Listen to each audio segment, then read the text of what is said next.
আসসালামু আলাইকুম। আজ আমি রান্না করব গরুর পায়া মানে নিহারি রান্না করব। তো কীভাবে রান্না করলাম আজ আপনাদের সাথে শেয়ার করব।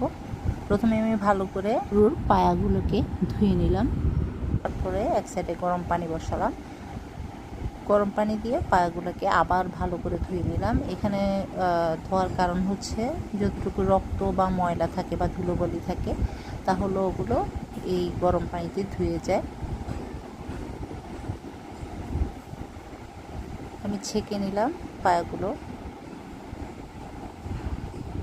তারপর আবার চুলায় বসে আমি আবার গরম পানি দিয়ে দিলাম, হালকা কুসুম গরম পানি দিয়ে দিলাম। তারপর হলুদ দিয়ে দিলাম,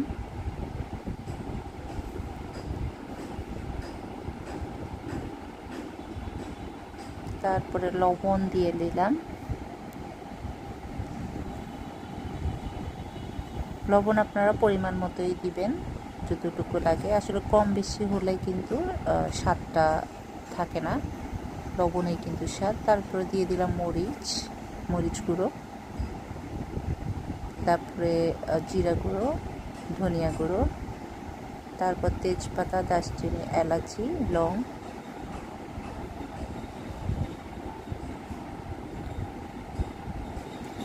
আদা বাটা, রসুন বাটা, পেঁয়াজ বাটা। তারপর আমি এগুলোকে ভালো করে মিশাবো। ভালো করে মিশিয়ে দিলাম পানির মধ্যে। তারপর ঢাকনা দিয়ে আমি ফুটাতে থাকলাম। তার কিছুক্ষণ পরে জয়ফল, জয়ত্রী দিলাম বাটা। আমি কিন্তু এখানে তেল দিইনি, প্রথমে কিন্তু আমি তেলটা দেওয়া হয়নি। তারপরে পরিমাণ মতো পেঁয়াজ কুচি দিলাম, তারপরে দিয়ে দিলাম কাঁচামরিচ। তারপর আবার আমি ভালো করে নেড়ে আমি আবার ঢাকনা দিয়ে দিলাম। পায়া হতে কিন্তু অনেক সময় লাগে, 5-6 ঘন্টা। যত বেশি আপনি চুলায় রাখবেন তত বেশি মজা হবে, তত বেশি এটা সুস্বাদু হবে। তারপর দিয়ে দিলাম লেবুর রস। অনেকে তেঁতুলটা দেয়, তেঁতুলের রসটা দেয়, তেঁতুলটা ভিজিয়ে রেখে তেঁতুলের যে রসটা ওটা দেয়। আমি লেবুর রস দিয়ে দিলাম। তারপর আমি আটা বা ময়দা যেটাই পারেন ওটাকে ভালো করে টেলে তারপরে কুসুম গরম পানিতে গুলে দিয়ে, আমি একটু কুসুম গরম পানিটা একটু বেশি হতে একটু চাকা চাকা হয়ে গেছে। আপনারা ভুলেও কিন্তু কুসুম গরম পানির চেয়ে পারলে আর একটু ঠান্ডা পানিতে এই মিশ্রণটা করবেন। তারপরে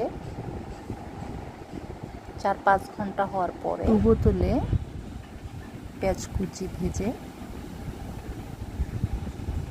আমি বাগারটা রেডি করলাম। ব্রাউনিশ হয়, ব্রাউন কালার হয়, তখন আমি রান্না করা নেহারি আমি ওই পেঁয়াজ বাগারের মধ্যে দিয়ে দিলাম। তারপর মিক্স করে আমি মিশিয়ে দিলাম। আচ্ছা, ভালো কথা, আমি এখানে কিছু টেস্টিং সল্ট এবং বিট লবণ দিয়েছি, সাথে একটু ঘি মিশিয়েছিলাম একটু ঘ্রাণ হওয়ার জন্য। তো আমার রান্নাটি কেমন হয়েছে অবশ্যই কমেন্টে আমাকে জানাবেন। তো সবাই ভালো থাকবেন। আল্লাহ হাফেজ।